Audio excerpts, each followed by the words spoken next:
এখন আমরা একাদশ শ্রেণীর পদার্থবিজ্ঞানের কাইনেমেটিক্স অধ্যায়ের কিছু প্রশ্ন নিয়ে আলোচনা করব। প্রশ্নগুলো সব মাল্টিপল চয়েস টাইপ এবং প্রশ্নগুলিতে একাধিক কারেক্ট অপশান আছে। প্রথম প্রশ্নে আসা যাক।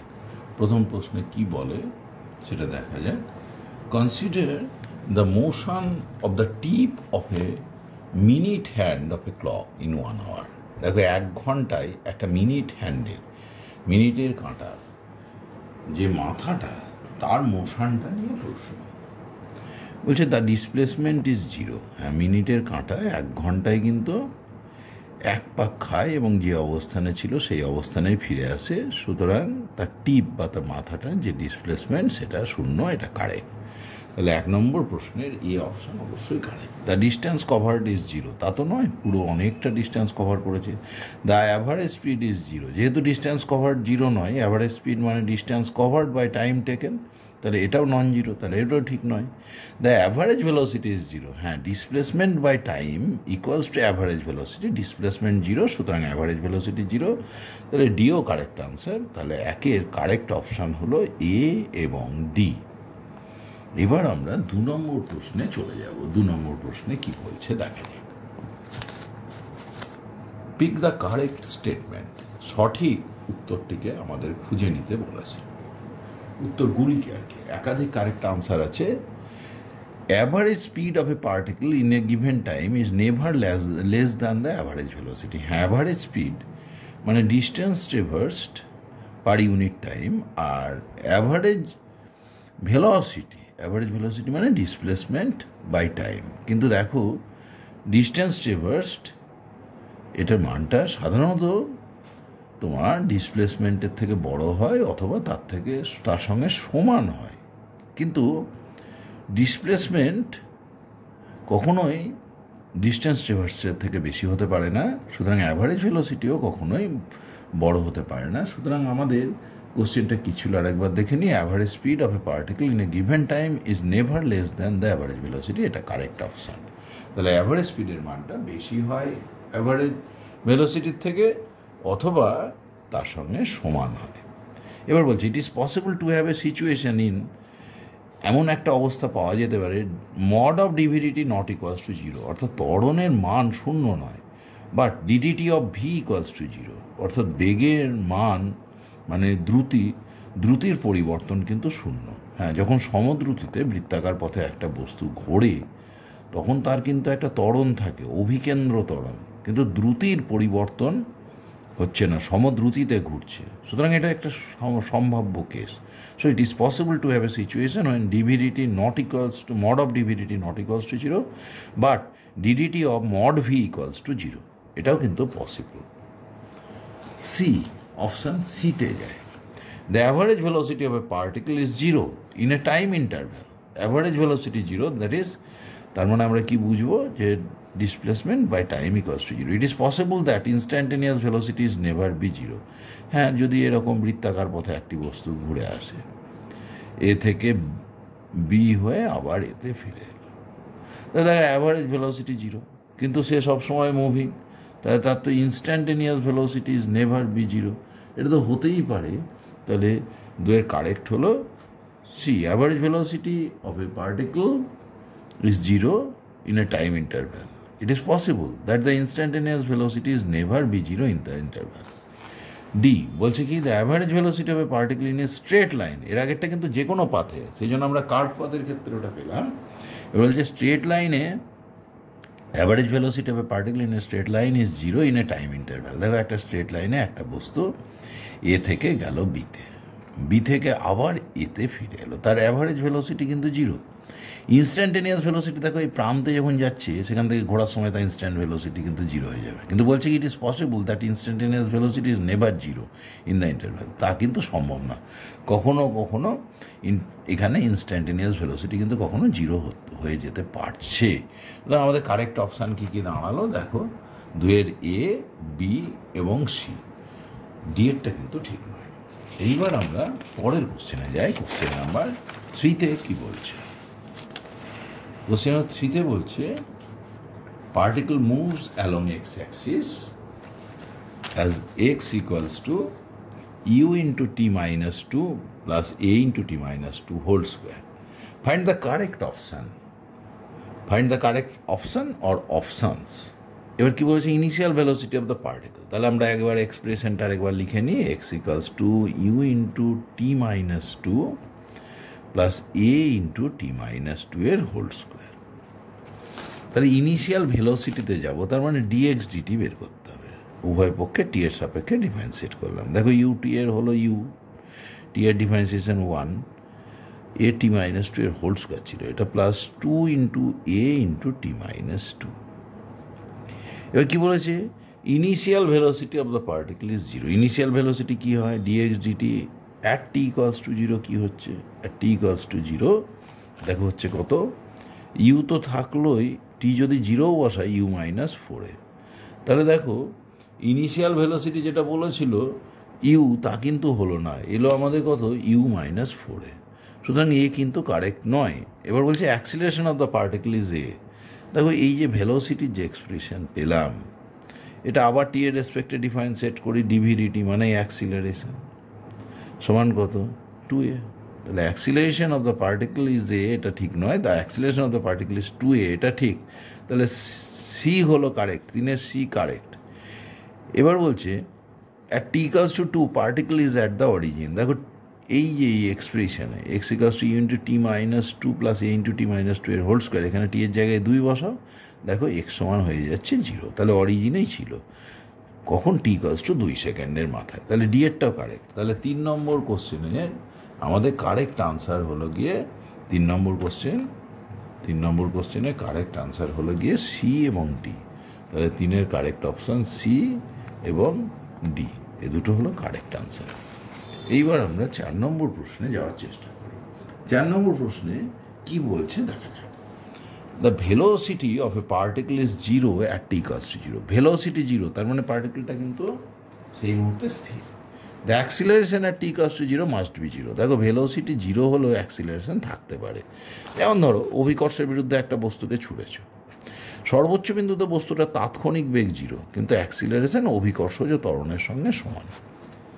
তাহলে অ্যাক্সিলারেশন মাস্ট বি জিরো এটা কিন্তু বলা যায় না, but acceleration may be zero, zero হলেও হতে পারে। সুতরাং বি এরটা আমরা কিন্তু এখানে কারেক্ট অপশান পাচ্ছি। If the acceleration is zero from t equals to 0 to t equals to 10 second, the speed is also zero in the interval. দেখো ভেলোসিটি জিরো, অ্যাক্সিলারেশনও যদি জিরো হয় তাহলে পার্টিকেলটা স্থিরই হয়ে আছে, তাহলে স্পিড, তার মানে ওই 10 সেকেন্ড ধরে সে যদি স্থির থাকে তাহলে তার স্পিড বা তার অতিক্রান্ত দূরত্বও শূন্য, সুতরাং সে স্থির আছে, সুতরাং তার স্পিডও হবে জিরো, অতিক্রান্ত দূরত্ব বাই সময় এটাও হবে শূন্য।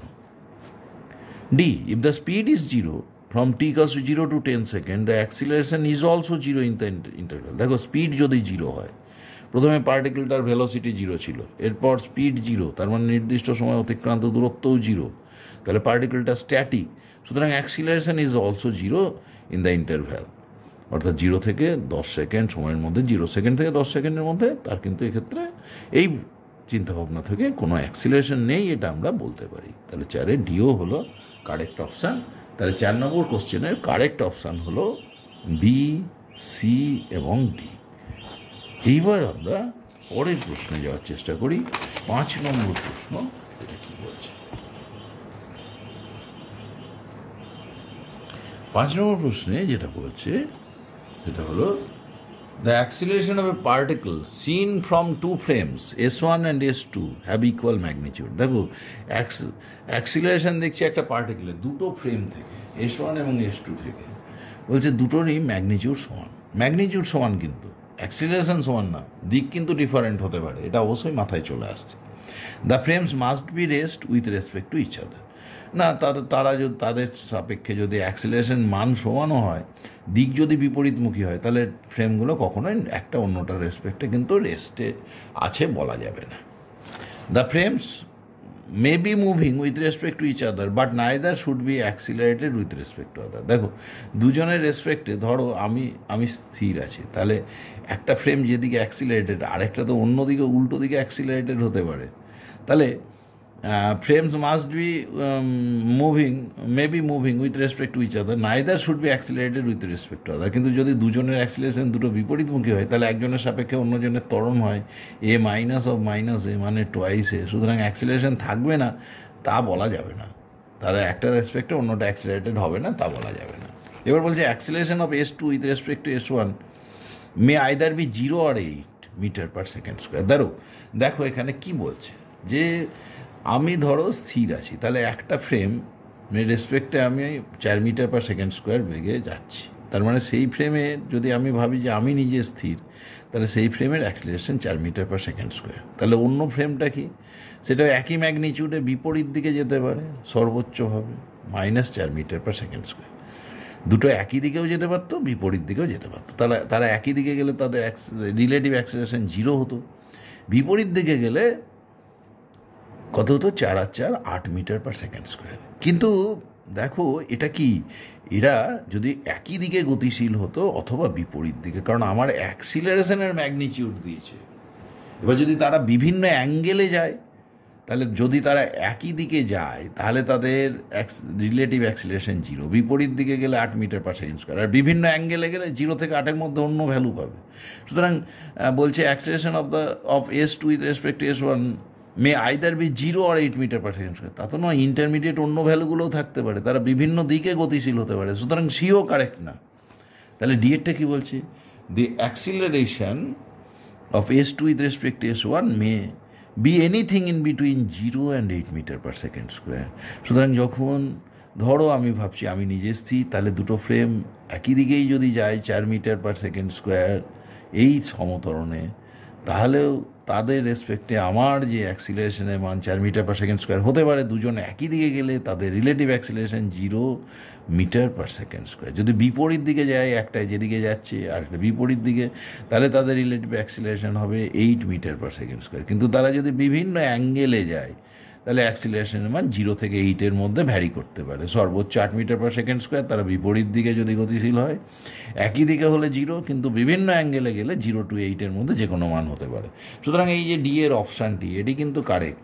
তাহলে আমাদের এই 5 নম্বর প্রশ্নে একটি কারেক্ট অপশান আছে, সেটি ডি। এবার আমরা 6 নম্বর প্রশ্নে যাব। The velocity time plot of a particle moving in a straight line is shown in adjacent figure. দেখো এই ফিগারে ওয়াই অক্ষে ভেলোসিটি, এক্স অ্যাক্সিসে টাইম দেখানো হয়েছে, এবং বিভিন্ন ক্ষেত্রে 0 সেকেন্ডে ভেলোসিটি 10 মিটার পার সেকেন্ড, 10 সেকেন্ডের মাথায় 0, 20 সেকেন্ডের মাথায় -10 মিটার পার সেকেন্ড ইত্যাদি ইত্যাদি দেখানো হয়েছে। এবার বলছে the particle has a constant acceleration. হ্যাঁ, দেখো ভেলোসিটি টাইম যে লেখচিত্র, এটা একটা স্ট্রেট লাইন, এবং এই লেখচিত্রের নতি কাকে প্রকাশ করে, ডিভিডিটি মানে ত্বরণকে। তাহলে ত্বরণ তো কনস্ট্যান্ট, স্ট্রেট লাইন সমনতিযুক্ত রেখা। The particle has a constant acceleration, এটা ঠিক কথা। এবার বলছে the particle has never turn around, কখনোই পার্টিকেলটা ঘোরেনি। দেখো পার্টিকেলের এক সময় ভেলোসিটি 0 হয়ে বিপরীতমুখী হয়ে গেছে, তাহলে যদি স্ট্রেট লাইনে গিয়ে থাকে তাহলে তোমার উল্টো দিকে তো আসতেই হয়েছে, তাহলে কখনো এসে তাকে উল্টো দিকে মুখ করতে হয়েছে। সুতরাং the particle has never turn around, এটা বলা যাবে না।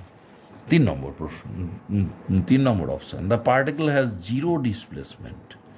দেখো পার্টিকেলটা অনেক সময় ধরে গতিশীল আছে, সুতরাং তার যে displacement, the particle has 0 displacement বলা যাবে না, কারণ এই যে 30 সেকেন্ডের মাথায় সে কিন্তু আরও নিচে নেমে গেছে, সুতরাং তার ডিসপ্লেসমেন্ট এখান থেকে বলা যাবে না। যদি 20 সেকেন্ড গতিশীল হতো তাহলে যতটা পজিটিভ এরিয়া ভিটি লেখচিত্রের ক্ষেত্রফল, নেগেটিভ এরিয়াটাও ততটাই হতো, তাহলে পার্টিকেলটার 20 সেকেন্ডের মধ্যে 0 ডিসপ্লেসমেন্ট হতো, কিন্তু 30 সেকেন্ডের মধ্যে 0 ডিসপ্লেসমেন্ট হতে পারছে না। এবার হচ্ছে the average speed in the interval 0 to 10 second is same as the average speed in the interval 10 to 20 second. হ্যাঁ অবশ্যই, কারণ দেখো এই 0 to 10 সেকেন্ডের মধ্যে যে এরিয়া ভিটি কার্ভের, এটা হলো কত, হাফ ইন্টু ভূমি ইন্টু উচ্চতা, তার মানে 10 10 100/2 মানে 50 মিটার। তাহলে তার অ্যাভারেজ স্পিড কত, 50/10 মানে 5 মিটার পার সেকেন্ড। আবার দেখো 10 থেকে 20-র মধ্যেও একই দাঁড়াচ্ছে, সে যে এরিয়াটা কভার করেছে, হাফ ইন্টু ভূমি, 10 থেকে 20 মানে 10, আর উচ্চতা হলো 10, তার মানে 50 মিটার, আর তার স্পিড হলো 50/10 থেকে 20 মানে 10 দিয়ে ভাগ 5 মিটার পার সেকেন্ড। তাহলে দুই ক্ষেত্রেই তার অ্যাভারেজ স্পিড কিন্তু সমান, তাহলে দু ক্ষেত্রেই অ্যাভারেজ স্পিড সমান ডিএরটা তাহলে কারেক্ট অপশান। তাহলে 6 নম্বর প্রশ্ন যেটা আমরা আলোচনা করছিলাম তার কারেক্ট অপশান হলো ডি। এবার আমরা এখানে লাস্ট প্রশ্নে আলোচনায় যাব। 7 নম্বর প্রশ্নে কি বলছে? The figure shows the position of a particle moving on x-axis as a function of time. দেখো এখানে ফিগারে এক্স ভার্সেস টি একটা লেখচিত্র টানা আছে। The particle has come to rest 6 times। দেখো এখানে একবার, দেখো এখানে কিন্তু এই এ বিন্দুতে কার্ভটা যে বিন্দুতে আছে সেখানে স্পর্শক টানলে সেটা টি অক্ষের সমান্তরাল। তারপরে দেখো বি বিন্দুতে টি অক্ষের সমান্তরাল স্পর্শক পাচ্ছ, সি বিন্দুতে অনুরূপভাবে অক্ষের সমান্তরাল স্পর্শক, ডি বিন্দুতে তাই পাচ্ছ, ই বিন্দুতে অক্ষের সমান্তরাল স্পর্শক পাচ্ছ, ই বিন্দুতে এবং এফ বিন্দুতে। আর স্পর্শক কি প্রকাশ করবে? ডিএক্স ডিটি, স্পর্শকের নতি ডিএক্স ডিটি অর্থাৎ বেগকে। তাহলে সব ক্ষেত্রে অক্ষের সমান্তরাল, তাহলে বেগের মান 0। তাহলে কি বলছে? The particle has come to rest 6 times। হ্যাঁ, ভেলোসিটি 6 বার শূন্য, তার মানে 6 বার স্থির অবস্থায় এসছে। এবার বলছে the maximum speed at t equals two 6 second. দেখো কার্ভটা কিন্তু ইএফ অংশে খাড়া, ইএফ অংশের স্ট্রেট লাইনে সব থেকে বেশি খাড়া, ইএফ অংশের মধ্যে যে স্ট্রেট লাইন এখানে সব থেকে বেশি খাড়া। এই জায়গাটায় কিন্তু স্পিডটা ম্যাক্সিমাম, কিন্তু ঠিক 6 সেকেন্ডের মাথায় কিন্তু বলা যাবে না। 6 সেকেন্ডের মাথায় কিন্তু তার থেকে আরেকটু ওপরে কার্ভ লাইনে চলে গেছি। তাহলে এখানে লেখচিত্র সব থেকে বেশি খাড়া নয়, তাহলে 6 সেকেন্ডে কিন্তু স্পিড ম্যাক্সিমাম বলা যাচ্ছে না। The velocity remains positive for T equals to 0 to 6 second. দেখো টি ইকুয়ালস টু 0 থেকে 6 সেকেন্ডের মধ্যে ভেলোসিটি পজিটিভ বলছে, তা কিন্তু নয়। কারণ দেখো তুমি যখন এ বিন্দুর পরে যাচ্ছ না, স্পর্শক টানো, দেখো স্পর্শকের নতি কিন্তু এক্স অক্ষের ধনাত্মক দিকের সঙ্গে স্পর্শকটা সূক্ষ্মকোণ করেছে, তার মানে এটা পজিটিভ। কিন্তু বিসির মধ্যে দেখো তো স্পর্শকটা এক্স অক্ষের ধনাত্মক দিকের সঙ্গে কিন্তু স্থূলকোণ করছে, তাহলে সেখানে তো ভেলোসিটি নেগেটিভ। একইভাবে দেখো এই ডিই এই অংশে, দেখো এই অংশে আবারও স্পর্শকের নতি নেগেটিভ, ঠিক আছে। সুতরাং একাধিক জায়গাতে দেখা যাচ্ছে স্পর্শক এক্স অক্ষের ধনাত্মক দিকের সঙ্গে স্থূলকোণ করছে। সুতরাং সেক্ষেত্রে তোমার বলা যাবে না ভেলোসিটি টি ইকুয়ালস টু 0 থেকে 6 সেকেন্ডের মধ্যে সর্বদা পজিটিভ আছে, কখনো কখনো কিন্তু নেগেটিভ আছে। এবারে বলছে average velocity, the average velocity of the total time period শোন ইজ নেগেটিভ। দেখো অ্যাভারেজ ভেলোসিটি এখানে দেখো মোট ডিসপ্লেসমেন্ট কিন্তু পজিটিভ, তাহলে অ্যাভারেজ ভেলোসিটি কী করে হবে? Displacement by time. তাহলে দেখো সবসময় ডিসপ্লেসমেন্ট যদি পজিটিভ হয়, total displacement t equals to 0 থেকে 6 সেকেন্ডের মধ্যে, তাহলে ভেলোসিটিও অবশ্যই অ্যাভারেজ ভেলোসিটি তাকে টাইম দিয়ে ভাগ করলে আমরা পজিটিভ কোয়ান্টিটি পাবো। তাহলে অ্যাভারেজ ভেলোসিটি নেগেটিভ এটাও বলা যাবে না। তাহলে 7-এর কারেক্ট অপশান হলো গিয়ে এ। এখানে আমাদের এই মাল্টিপল চয়েস টাইপ কোশ্চেনে মাল্টি অপশান টাইপের যে আলোচনা সেটা শেষ করছি।